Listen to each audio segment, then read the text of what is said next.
Okay, this is the second one of the evening. The last one that I recorded went 11 seconds over 10 minutes. I'm trying to download it to YouTube. I'm not sure if it will actually work.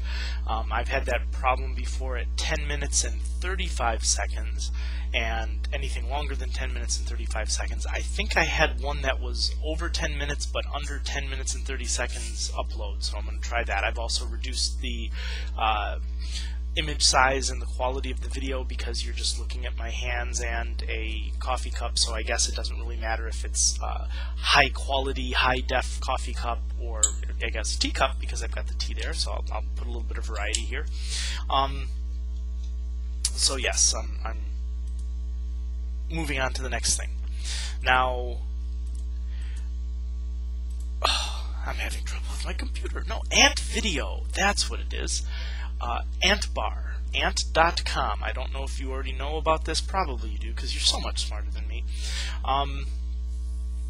If you do a Google search for ant spacebar, A-N-T spacebar, of course, search for one that comes from a reputable source that isn't going to have any sort of virus attached to it, but it is a program that lets you, or it is an add-on that lets you download YouTube videos, which took me a long time to figure out how to download them. I'd see something on YouTube and I'd like to get a copy of it, but it wasn't until just a couple of weeks ago that I figured out how to get a copy of it.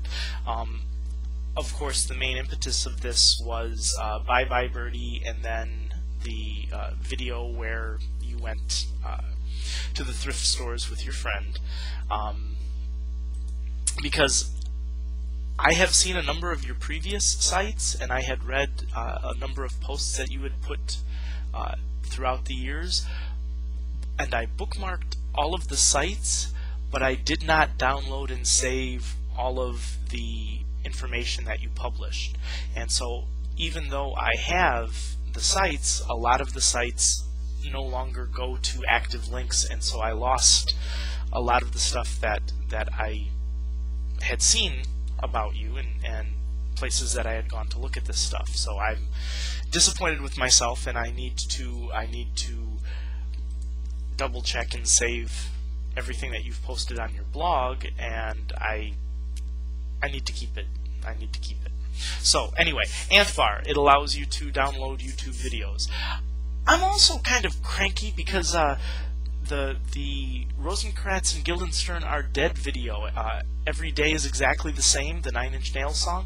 I loved that video. I know it was an amateur-made video, and of course I didn't make it, but I loved that video. I thought it fit, I thought it was perfect, and then they had to take it down, and so I don't have a copy of it anymore.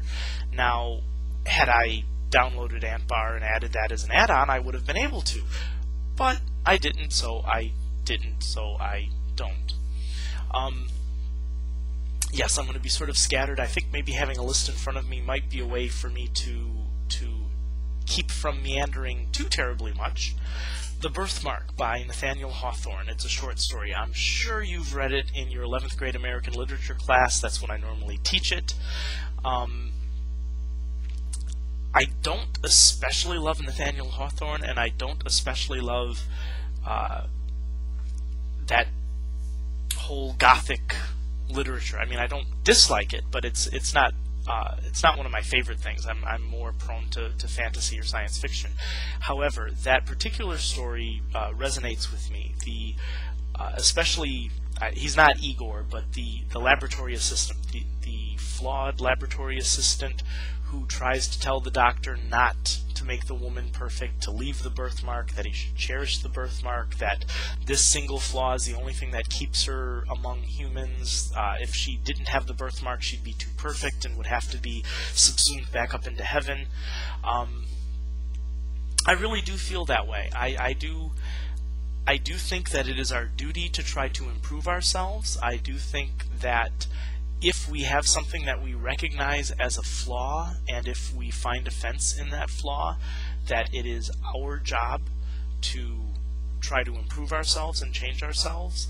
I really do believe that. I believe people can change, and I believe that if you don't like something about yourself, you just need to fix it. Now, I say just need to fix it.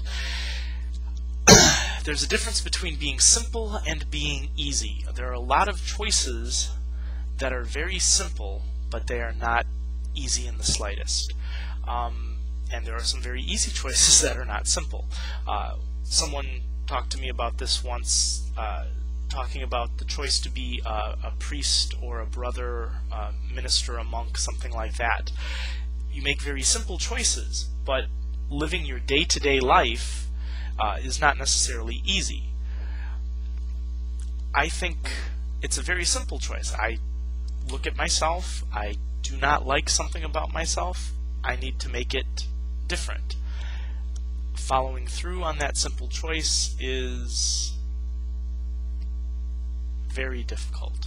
So, anyway, I do think that our flaws define us, but if our flaws offend us, I think it is our duty to try to change ourselves. However, I don't think anyone can really change another person.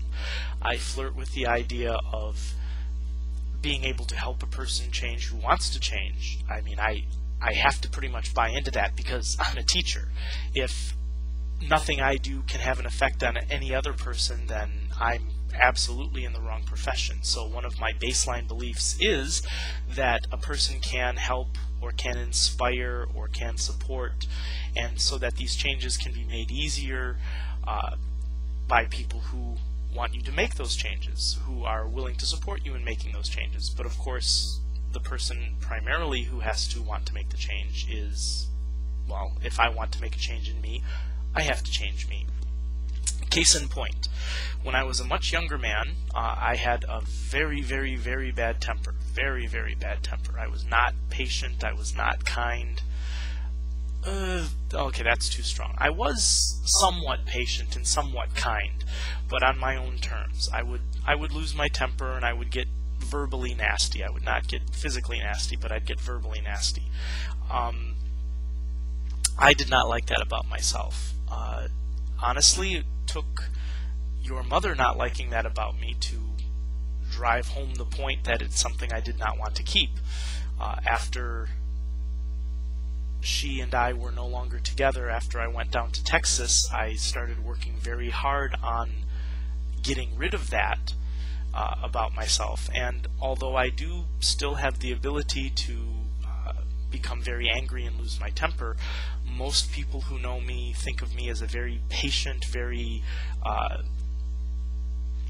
forgiving person. And so it may have taken me several years or many years, but I think I have reversed one of the negative trends in my own personality. There are, however, other flaws in my personality that do not offend me.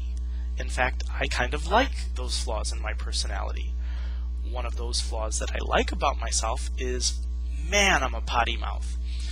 I am trying very hard in all of these postings not to use nasty language, and I think I've done pretty good. I think I've done a couple of hells and a damn or two, but that's about it.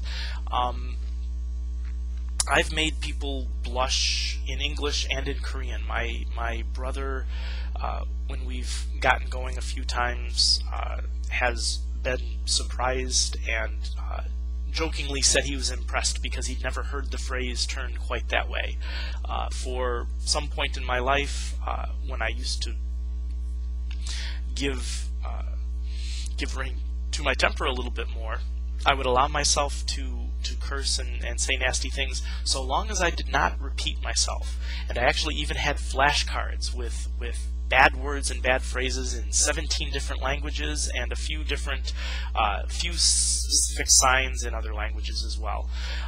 And clearly a character flaw, but it was also something that I liked about myself, something that I thought gave me character. It was a character flaw, but it was more character than flaw in my opinion. And I guess I'll move on to part 3.